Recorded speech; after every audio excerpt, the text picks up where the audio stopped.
မျိုးတို့ရေ14ရက်10လ2025မှာ2025 12နာရီတမိနစ်တော့ပေါ့နော်တမိနစ်အတွက်နေ့တိုင်း share ကတ်ကတော့အခုတင်ပေးလိုက်ခဲ့မြန်နော်တပတ်စာကတ်ကတော့14ရက်10လ2025မှာ19ရက်2025ဒီတပတ်စာကတ်ကတော့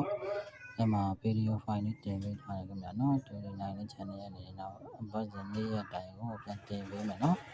အားလုံးမျိုးတို့အတွက်ပြန်တင်ပေးမယ်အဲ့ဒါကို like ကစားစေချင်တယ်ဗျာနော်ကျွန်တော်နဲ့လက်တွဲပြီးတော့ကစားစေချင်ပါတယ်မျိုးမြတ်လေးလည်းရအောင်လို့ပေါ့နော်လက်ကြီးသမားတွေရောနေထိုင်သမားတွေရော like လည်းကစားစေချင်တယ်ပြီးတော့မျိုးတို့ခင်ဗျာကျွန်တော်ပြောချင်တာအဲ့ဒါလေးတွေတို့ဆိုင်နေကြတာပေါ့နော်ကျွန်တော်နေ့တိုင်းတင်ပေးပါခင်ဗျာနော် line subscribe လေးများများပြီးတော့လည်းအားပေးကြမှာပေါ့နော် line လေးများများနှိပ်ထားကြမယ်များများ share ခြင်းပြကူညီကြပါနော်